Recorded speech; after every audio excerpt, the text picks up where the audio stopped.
Welcome back, everyone, to another episode of BBP News. I'm Nicholas Rod. Chris Baker's here with us, and we are back for another Friday morning episode. Chris, start us off in the usual manner with the weather for this weekend.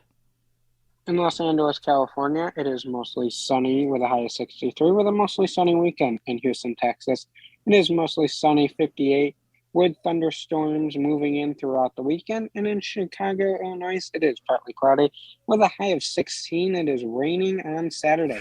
Does not sound like a very nice weather forecast in Chicago. And in New York City, it is snowing today with a high of 35 with sun throughout the weekend.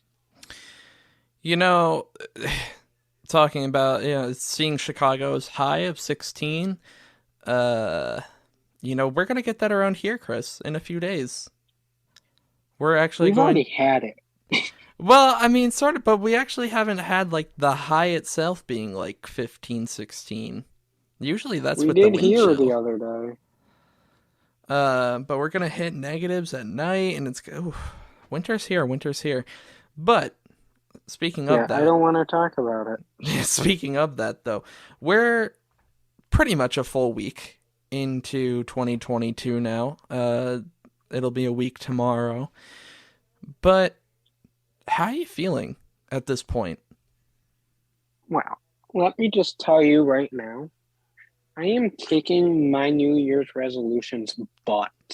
Oh, I mean, my New Year's resolution is like bada bing, bada boom, ba boom. It's almost like it's not a resolution, it's going so well. ah. You know, I don't really have a specific resolution. I more have something that happened to fall around the new year, so it could very easily be seen as a resolution. And, it's kind of like the one I set last year of eating better, kind of one of the common ones, right? But in a different way. I obviously won't go into a whole spiel here on the whole thing, but so far, so good. Um, I'm very happy so far with how I've done, and I'm curious. I'm curious to see, and I'm hopeful about being able to keep it up for a long period of time. Well, since you're not considering it a New Year's resolution, I'm hopeful that it doesn't turn into a New Year's resolution by the second week of January. January, you've abandoned it. Yeah, I mean, it's very easily to I mean, for a lot of people, uh resolutions get abandoned very quickly. You know, like you said, for me, it's by the end of January usually. It doesn't last very long, unfortunately. You just end up losing that mentality, and you just happen to switch back to what you were doing before. I'm hopeful, though. I'm very hopeful this time. And I've got a new kind of confidence and motivation this time. So, we'll have to come back to this in, let's say, 2 months. 2 months to see if I've continued it. Um, because that'll be a new record, I think. Well, you know, my New Year's resolution is I have several of them. Hmm. And I have to say, last year is the first time ever that I actually stuck to a New Year's resolution for the Ooh, entire year. celebration, celebration. I'm proud. Yep. And I've learned that, and people say it all the time, but people say, and it's like, whatever. The problem with New Year's resolution is people like go quote unquote cold turkey with it, Yeah. and then they wonder why they can't achieve it. It's about the baby steps. It So last year, my New Year's resolution was to save 80% of my take home take home income. mhm. And I'm proud to report that did happen. And I did Woohoo. figure it out. It was a little bit higher than 80%. It was 81.5%. Hey, there you go. So this year, I have made the New Year's resolution of save 90% of my income Mhm. and to read one book a month and to try a new food slash recipe a week. Oh, there you go. So I have several, but they're all kind of smaller things. The big Sure. thing is definitely the savings. Oh yeah. Yeah, that'll definitely be an interesting one because 90%, like, that's obviously a lot. That's obviously a lot to save. But, I think you can do it. And if I just cut back on, I'll be completely honest with you, I probably could have hit 90% this year, but I knew that I only had to save 80%. So Mm-hmm. I could go to Stewart's every day and buy a breakfast or buy a snack, when I took a break at work. This year, I won't do it. If I do Right. it, it will only be maybe once a month. Mm-hmm. Because you know what? Gas station snacks are freaking expensive. Yeah. Oh, no doubt about it. It's hard to find uh, snacks like that are cheap. You're going to be hard And pressed.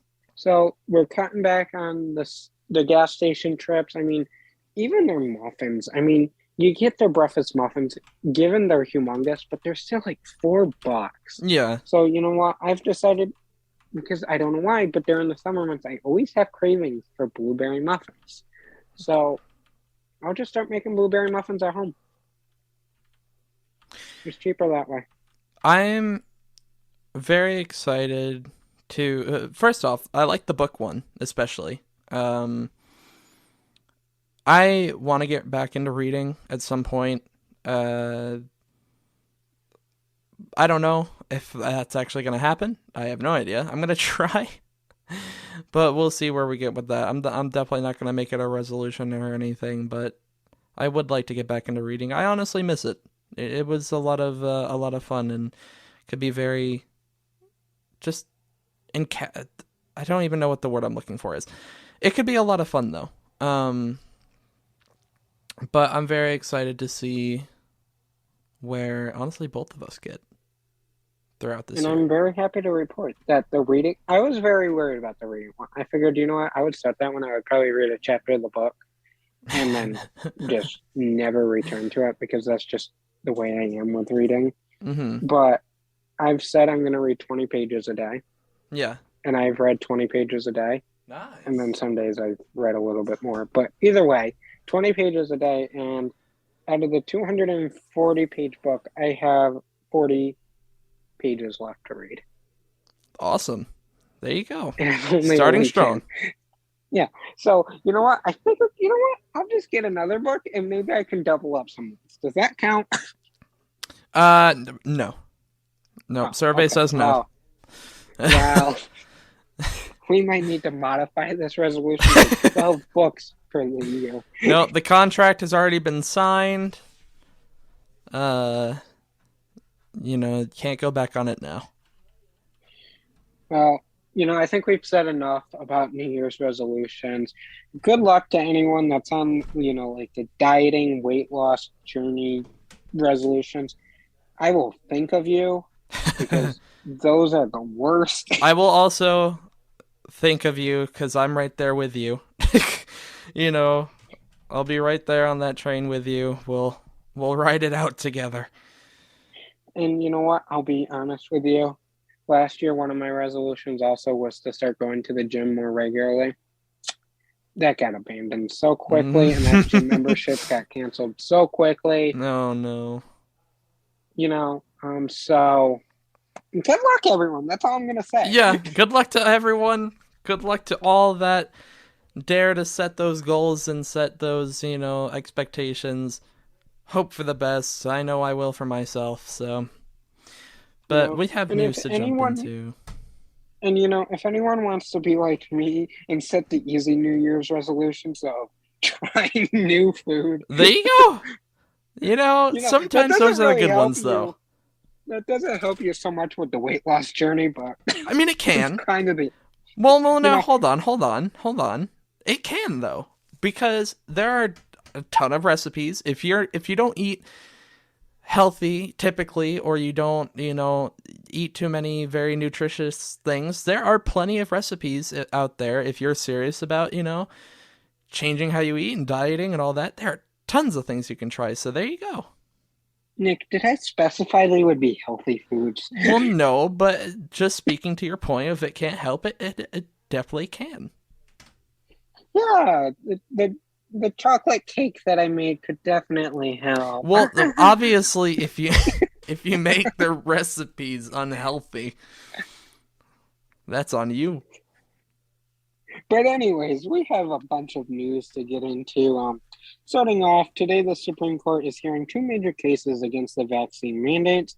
They are hearing oral arguments in the cases of the OSHA vaccine mandate as well as the CMS vaccine mandate. It is important to remember that these are two different cases and two different oral arguments. You need to understand that they are not arguing over if the vaccine mandates are legal, rather, they are arguing over whether the federal government can impose these mandates.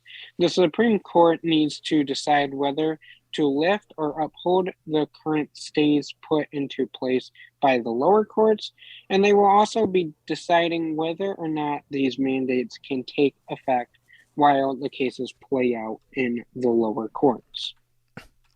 These cases are continuing to play out in the lower courts even after the Supreme Court makes its decision, unless one party decides to drop out of the lawsuit. Finally, the Supreme Court is deciding whether to get involved in the case concerning the stay level instead of letting that be handled at the merit level. This is out of the norm. Usually these cases are, again, kept at the merit level.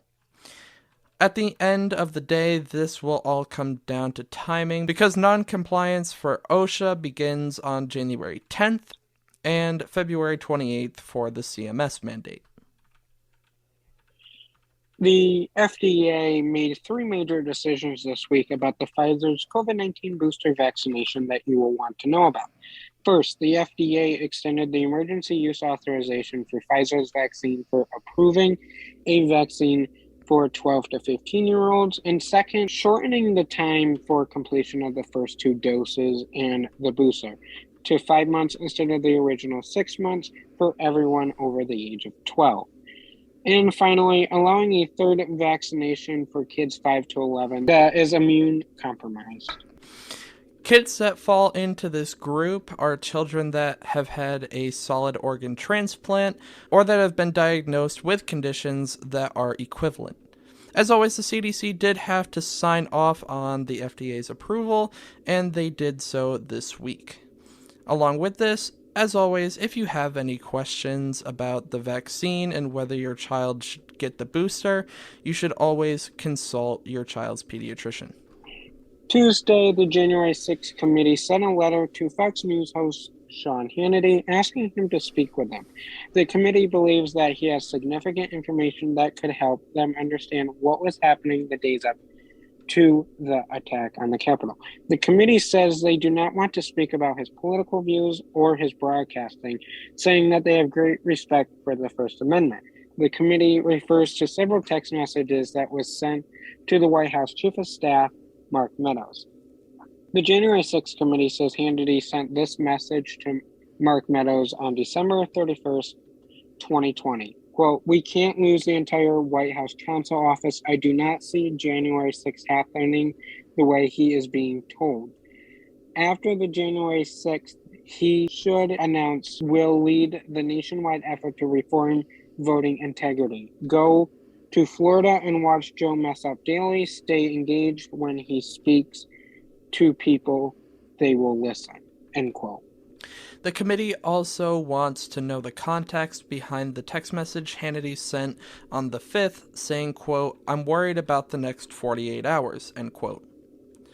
The committee goes on to say that they have reason to believe that Hannity knows what Trump's state of mind was like the last days of his presidency, referring to a text message sent to Mark Meadows and Representative Jim Jordan, saying, quote, "Guys, we have a clear path to land the plane in 9 days. He can't mention the election again, ever. I did not have a good call with him today, and worse, I'm not sure what is left to do or say, and I don't like not knowing if it's truly understood. Ideas?" End quote. The committee ends the letter reinforcing their message saying, quote, "Again, we stress that our goal is not to seek information regarding any of your broadcasts or your political views or commentary. We have deep respect for the First Amendment to our Constitution, end quote. Sean Hannity's lawyers said that Hannity has not made a decision yet. He was reviewing the letter at the time his team responded to the letter. The latest criminal investigation into former New York Governor Andrew Cuomo has come to an end. The Albany County District Attorney's office found the accuser, Brittany Commisso, to be cooperative and credible, but said after reviewing all the available evidence, quote, "We have concluded we cannot meet our burden at trial," end quote. Back in August, when Commisso, executive assistant to then Governor Cuomo, publicly accused him of groping her in the executive mansion, Cuomo was scheduled for his first court appearance today to face the charge of forcibly touching, but legal experts found it shocking that they completely dropped the case. The former governor kept his innocence, insisting he never touched anyone inappropriately.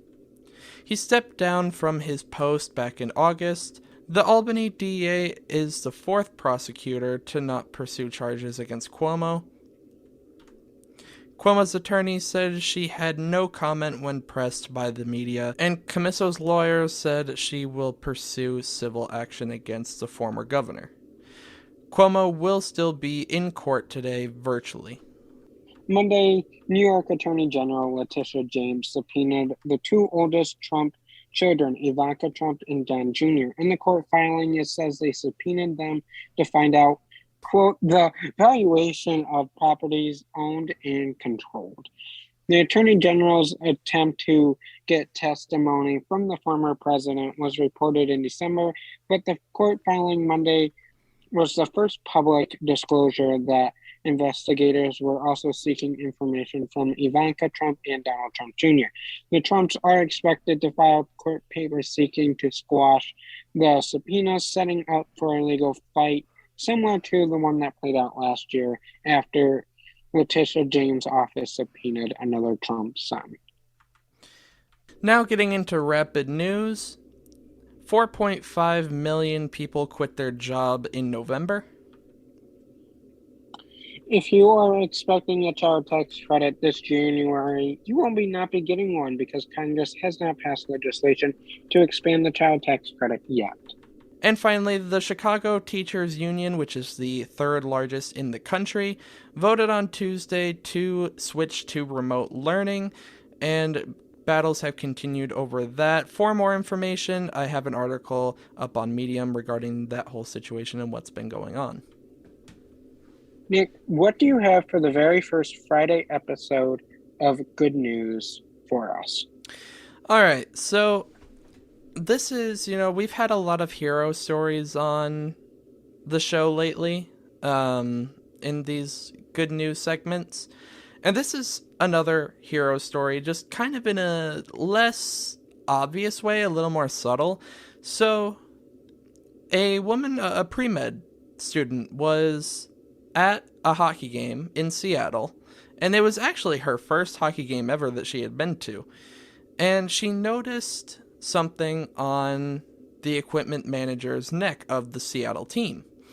And based on her analysis, from what she could tell, it was a cancerous mole. And so she wrote a message out on her phone, telling him what she saw, and put it up to the glass. And she got his attention. She was tapping on the glass and got his attention at one point when he was nearby. And he looked at it and saw the message. And when he went to the doctor soon after, and they removed it, they discovered in biopsy that, in fact, it did contain cancerous cells.